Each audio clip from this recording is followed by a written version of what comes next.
¿cómo están? Un gusto encontrarlos nuevamente hoy para hablar de tratamiento, interpretación y redacción de datos.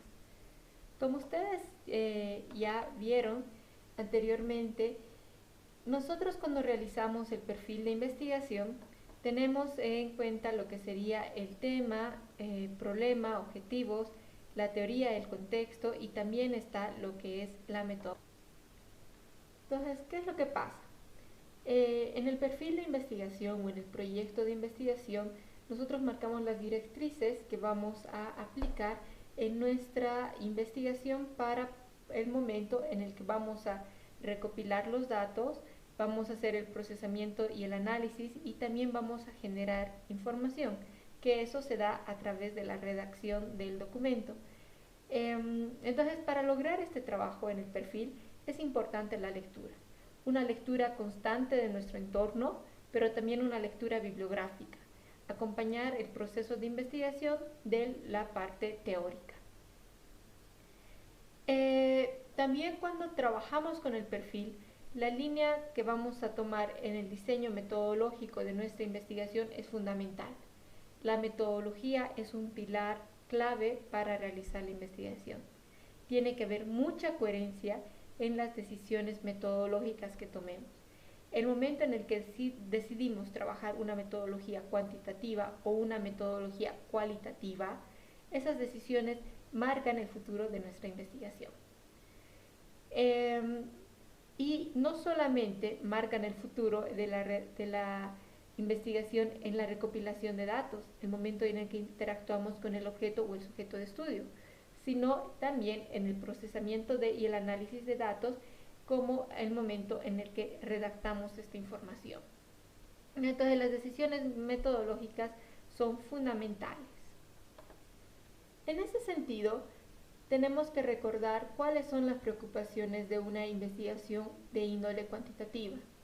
A la investigación cuantitativa le interesa la medición, le interesa contar cuántas personas o qué porcentaje de personas está realizando una acción, está introduciendo en un tipo modelo cultural, tiene una...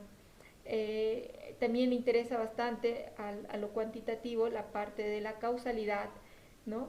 La relación que hay entre las variables, ya sea dependiente e independientes, la generalización. Los datos que se adquieren en una investigación cuantitativa se generalizan, se hablan de porcentajes.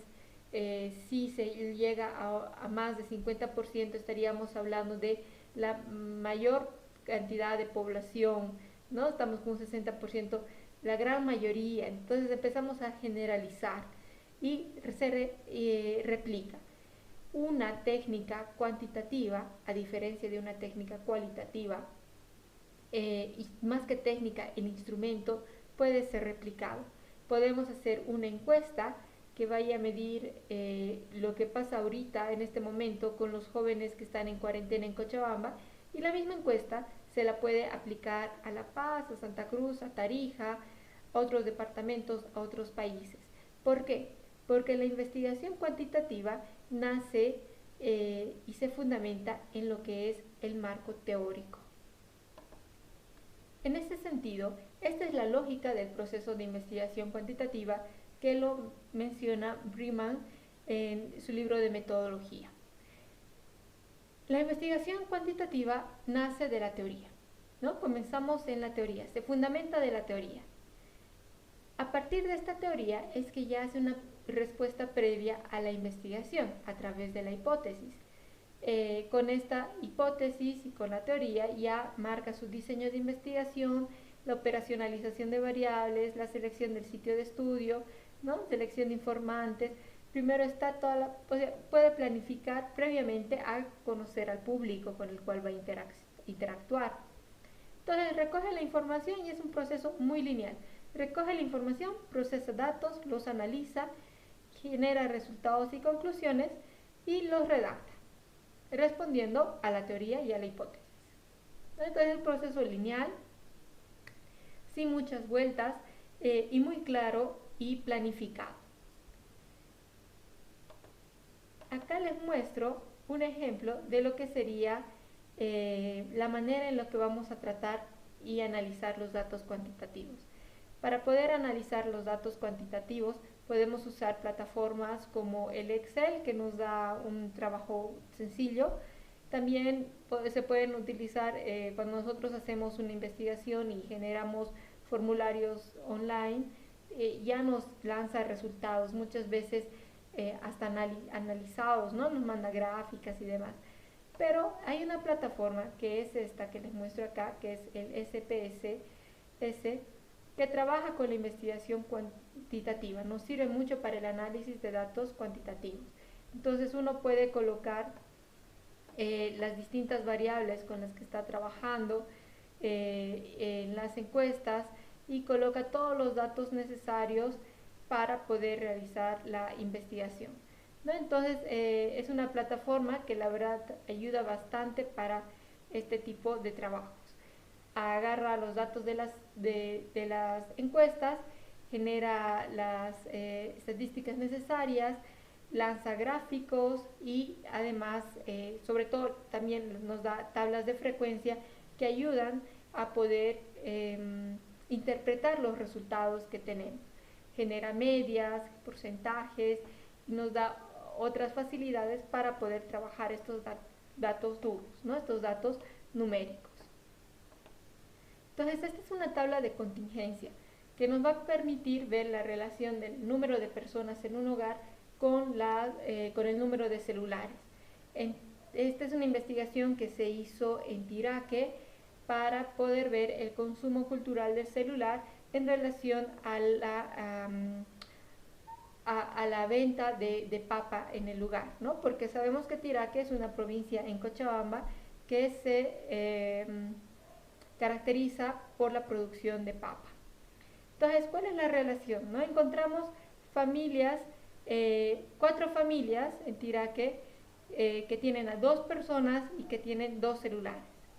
Encontramos 2 familias con 3 personas y 2 celulares, ¿no? Entonces ya nos empieza a relacionar las variables, ya empieza a hacer ese ejercicio para lanzarnos datos, resultados.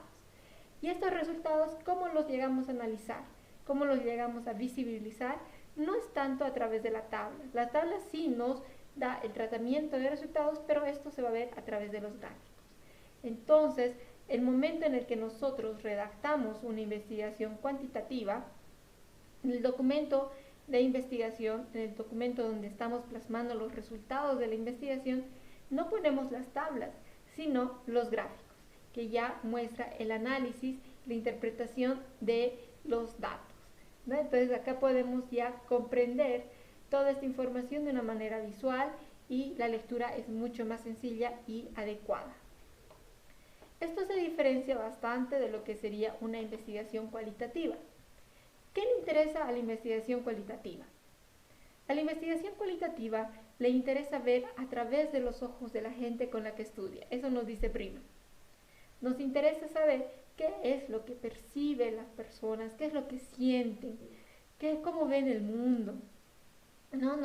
Nos habla de subjetividades, nos permite comprender esas subjetividades, nos permite un razonamiento abductivo sobre la cosmovisión del otro, nos da una descripción y énfasis en lo que sería el contexto de la otra persona, hace énfasis en el proceso de investigación, no solamente en los resultados o en la teoría, nos da flexibilidad y límites en la estructura de la investigación y esta parte fundamental puede llevar conceptos y teorías basados en los datos. La teoría, aunque ustedes no lo crean, mucha de la teoría de las ciencias sociales viene de la investigación cualitativa. La investigación cualitativa nos permite, a través de la teoría fundamentada, generar teoría. Y es que el proceso también es muy simpático y es totalmente distinto al proceso de la investigación cuantitativa. El proceso de una investigación cualitativa no es lineal, sino más bien nos da un momento de mucha circularidad entre los elementos que son parte del proceso. Comenzamos con la pregunta de investigación. Nos interesa responder esa pregunta de investigación. Para poder responder la pregunta de investigación, nos tenemos que tener muy claro y muy en cuenta cuál va a ser el lugar, el sitio de estudio donde yo voy a relacionarme con los informantes. A diferencia de la investigación cuantitativa, sí nos interesa en la investigación cualitativa el lugar. El instrumento de investigación que yo voy a hacer para una investigación cualitativa no puede ser plenamente replicable en otros lugares. Claro, o sea, es necesario cambiarlo de alguna manera, porque son muy adecuados al espacio. La manera en la que yo voy a hacer una investigación cualitativa acá en Cochabamba, en Tiraque, no va a ser la misma forma en la que yo haría una investigación cualitativa en una comunidad de Uganda, por ejemplo, o en una comunidad de Noruega, o una comunidad de Sri Lanka o de Ghana. Mientras una investigación cuantitativa, ¿no?, la encuesta o la boleta que yo realice, puedo aplicarla aquí en Cochabamba, Tiraque, y la misma encuesta, la misma herramienta, la boleta, puedo aplicarla después en Uganda, puedo aplicarla en Noruega, puedo aplicarla en Ghana, puedo aplicarla en Sri Lanka, ¿no? Entonces ahí hay una diferencia fundamental. La investigación cualitativa es muy localizada. Después está la relación con el informante, ¿no?, que es relevante, tener esa relación, relacionarnos a través de los pisos relacionales, ¿no? Mi entrada, ¿cómo voy a entrar yo?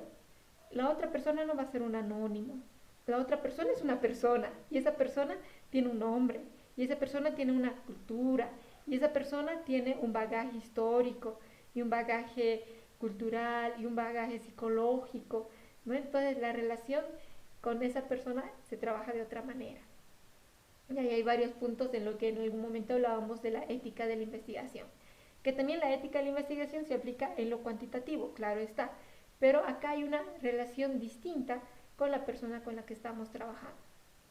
La investigación cuantitativa, por ejemplo, la persona a veces es un número, no necesitamos saber su nombre, necesitamos saber cuál es su sexo, cuántos años tiene, la zona en la que vive, ¿no? Pero acá sí, acá estamos interactuando de persona a persona, aquí ya estamos entablando un diálogo, acá nos estamos relacionando. Entonces hay otro tipo de consideraciones éticas en esa relación. Esa información que recolectamos la interpretamos. Con la interpretación de la información trabajamos la parte teórica. Acá es donde la teoría, si bien tenemos ya hechos marcos teóricos, pero el marco teórico tiene que adecuarse a lograr la interpretación de esa voz, de ese fragmento de entrevista, de ese fragmento de los grupos focales, de ese fragmento del discurso que estamos investigando, ¿no? Entonces, adecuamos, nos relacionamos con la teoría de otra manera. No respondemos a la teoría tiene que responder a nuestra investigación. Ahí hay una diferencia. Entonces nos vamos, ¿no? Y vamos a revisar otra vez nuestra pregunta de investigación. ¿Estoy respondiendo a mi pregunta de investigación? Sí, no. ¿Por qué no? ¿Cómo podría responder a esta pregunta de investigación? Me voy otra vez al campo, recolecto información, otra vez leo, otra vez pienso, reflexiono. Entonces es un proceso un poquito más largo, ¿no? En la interpretación de datos nos exige otro relacionamiento con la teoría. Tenemos que leer mucho, lo que les decía un inicio, leer. Tenemos que leer a nuestra población, tenemos que leer la teoría. Y esa teoría nos tiene que ayudar a interpretar, a poder comprender a esa gente. Entonces tenemos que leer mucho. Y a partir de eso ya trabajamos lo que sería la redacción de resultados y las conclusiones, respondiendo a esa pregunta de investigación. Entonces nos da otro panorama, otro tipo de proceso. Y lo mismo nos va a mostrar en el momento que hagamos el procesamiento de datos. Esta es una foto que le he sacado de internet, ¿no?, que muestra un poco estos programas. Por ejemplo, no sé cuál es este, no lo muestra, pero tal vez es en vivo, que nos da las posibilidades de hacer análisis cualitativos a través de programas, así como el SPSS para lo cuantitativo. Hay programas como el Atlas T también para investigaciones cualitativas. Les dejo un video que les voy a compartir, se llama Tratar y analizar datos. La persona que da este video es una economista, pero que trabaja con investigación cualitativa, Madeleine Motel, es francesa, y la verdad es que nos da nociones muy claves para poder hacer el análisis cualitativo de las investigaciones. ¿Qué es lo que hacemos? Hay que procurar redactar nuestras entrevistas. Hay que procurar redactar nuestros grupos focales. La información la tenemos que pasar ya sea a un programa o pasarlas a Excel, a una planilla que nos ayude a poder categorizar esa información. La redactamos y tenemos que decir, ok, este fragmento de la entrevista responde a esta categoría que yo tengo acá. Este fragmento responde a la segunda categoría. Este fragmento complementa a la primera categoría. Este fragmento puede aportar a la tercera categoría de mi investigación, ¿no? Entonces, vamos categorizando el global de una entrevista, por ejemplo. Vamos desglosándola con nuestras categorías, ¿no? Ok, vamos organizando. Y mira, tengo al actor A que habla de la categoría 1 y tengo el autor B, mi entrevistado B, que contradice lo que dice el A. ¿Por qué? Y empiezo a relacionar las entrevistas y empiezo a relacionar las voces del grupo focal y empiezo a relacionar la información que tengo y empiezo a reflexionarla. Pueden haber muchas cosas en común, pueden haber muchas contradicciones, ¿no? Y esa reflexión la tengo que apoyar con la teoría. La teoría me tiene que ayudar a poder leer mejor la información que yo estoy trabajando. Entonces es necesario ser muy organizados con la información, organizarla de la mejor manera en la que yo pueda desglosarla para que vayan respondiendo un poco a la operacionalización que yo he trazado. Pueden haber categorías que yo no las he pensado y que aparecen ahí. La gente puede empezar a hablar de temas que yo no los había planificado, pero que son necesarios tocarlos, tomarlos en cuenta porque me están ayudando esos temas a responder mi pregunta de investigación. Entonces, ese momento en el que hago yo el análisis y el tratamiento de esta información es fundamental, ¿no? Para poder luego hacer la redacción. Aunque ustedes no crean, cuando yo estaba haciendo una tesis de maestría, yo estaba estresada porque no terminaba el tratamiento y el análisis de datos. Yo tenía que presentar el producto final en junio y ya era fines de abril y nada, no terminaba el tratamiento y análisis de datos y empezaba mayo, ¿no? Como las fechas de ahora, no lograba terminar. Y estaba estresada porque decía, la redacción me va a tomar más de un mes. Y no. El tratamiento y el análisis de datos fue lo que me tomó más tiempo. Y la redacción ya con todo desglosado, ya viendo así como mente brillante la información que tenía en las manos, he podido redactarla en semanitas, ¿no? En 3 semanas he podido redactar toda una tesis. Pero ha sido en este momento donde analizamos y tratamos la información, donde a veces nos toma más tiempo, ¿no? Y la lectura bibliográfica a la par, para poder lograr conectar muy bien todas esas variables y categorías con las que estamos trabajando. Y bueno, ¿qué es lo que pasa después? Nosotros realizamos el procesamiento y el análisis de la información. ¿Qué es lo que vemos en el procesamiento y en el análisis de información? La transcripción de la información, ¿no? Lo que les decía, para el procesamiento hay que transcribir la información, hay que pasarlas a plataformas adecuadas según la metodología que estamos manejando. Y organizamos, ¿no? La información por temáticas, categorías, las codificamos, ¿no? Vamos trabajando de esa manera.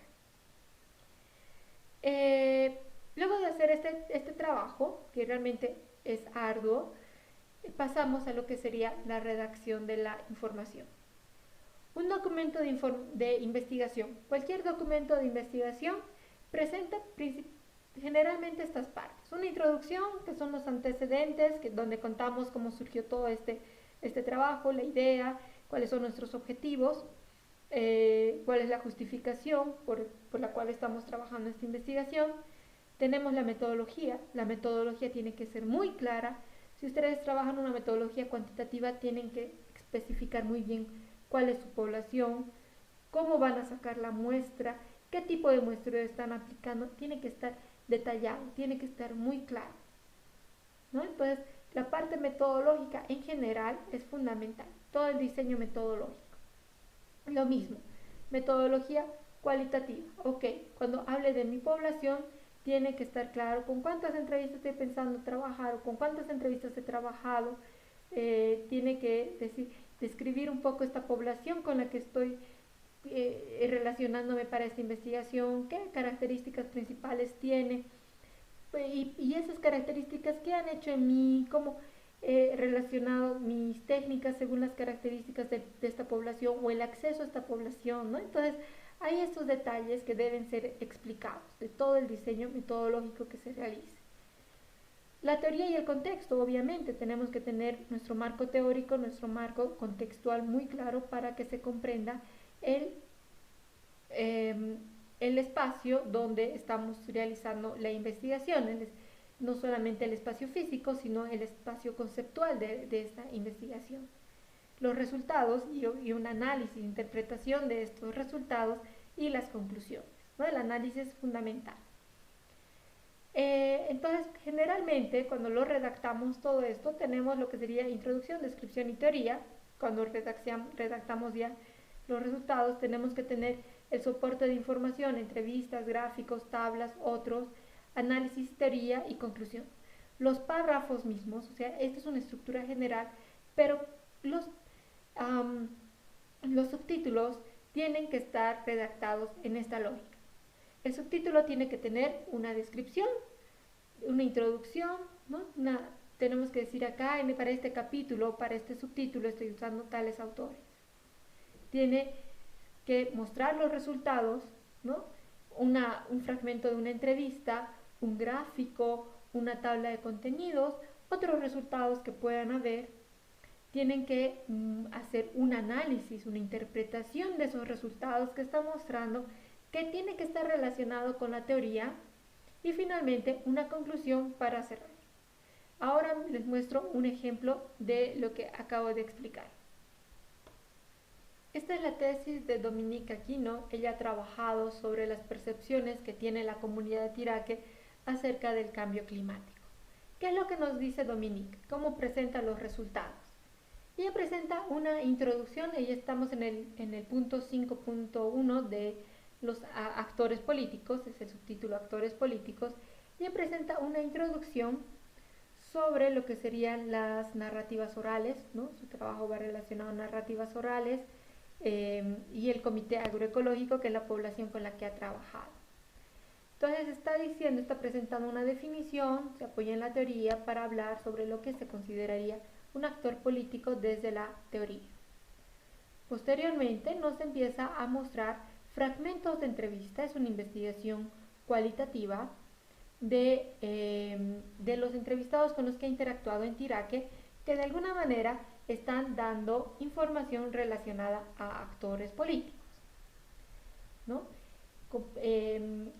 Describe un poco en qué consiste ese fragmento de entrevista, lo interpreta y después se va a la teoría.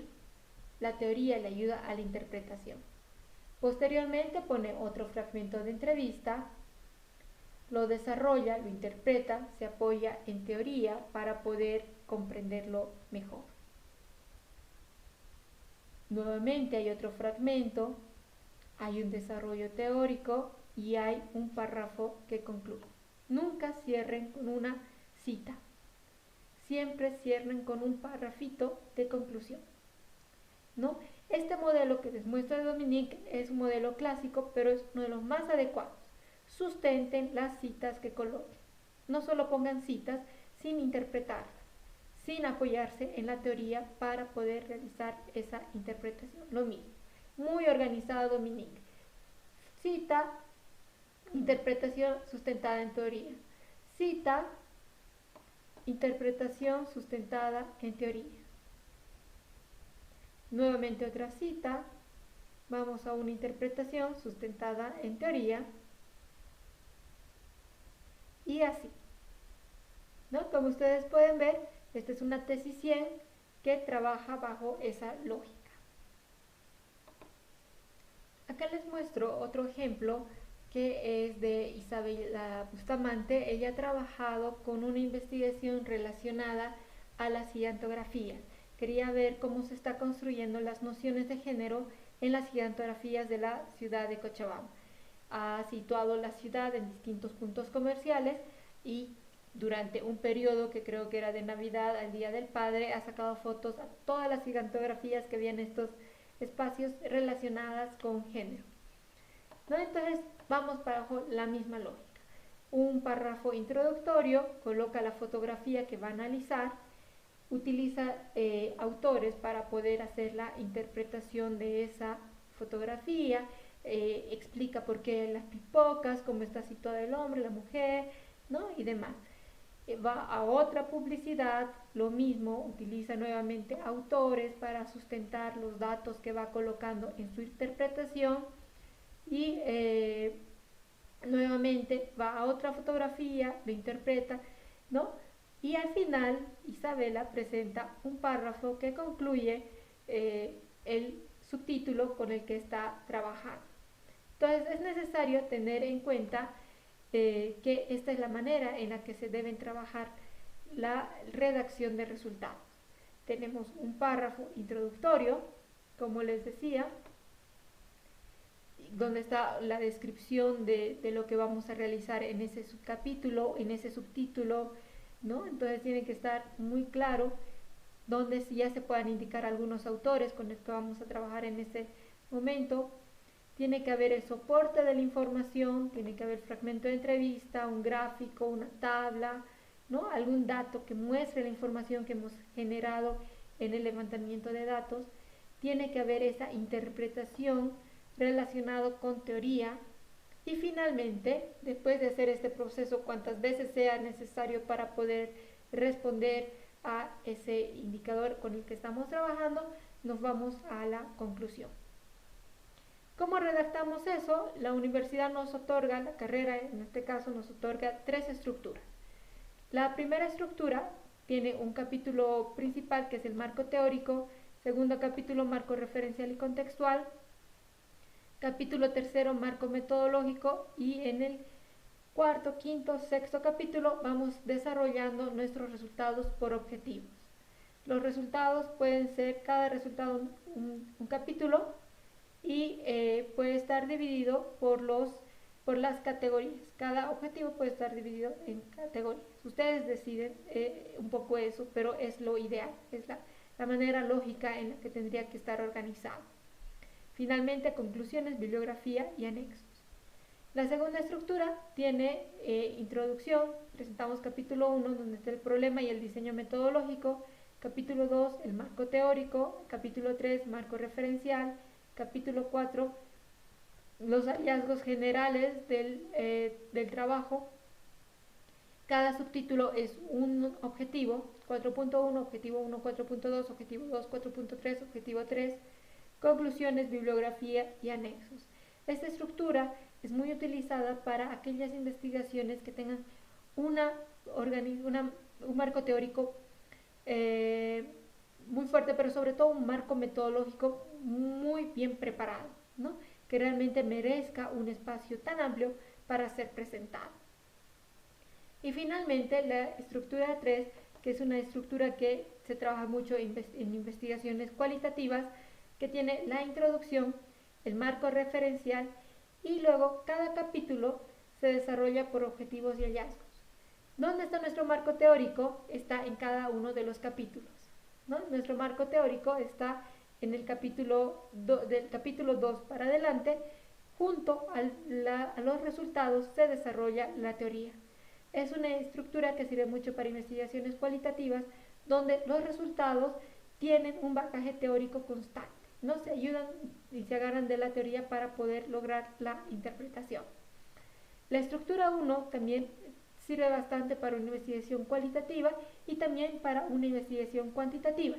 es la estructura más utilizada en investigaciones, en documentos de investigación a nivel mundial. Entonces, si queremos aprender, tenemos que terminar el proyecto DEBES. Tenemos que terminar nuestras investigaciones. No hay otra forma que aprender que practicar. Este es un proyecto de investigación, este es un momento de práctica, este es un momento que ya nos lleva un pie más para ser investigadores en comunicación, para poder generar información, para poder hacer un manejo adecuado de fuentes, para poder hacer un manejo adecuado de todos los elementos que se necesitan para realizar una buena investigación. Por eso que les recomiendo que trabajen de la manera más adecuada sus investigaciones, que sean responsables con el tratamiento de datos que realizan, responsables con la información que generan, hagan una buena práctica, una práctica ética, pero también una práctica que realmente les dé los sustentos teóricos, metodológicos, para que ustedes ya realicen el pasito hacia la licenciatura de comunicación. Sin mucho más que decirles, les agradezco mucho el haber estado acá en esta clase, el haber compartido este momento conmigo. Gracias.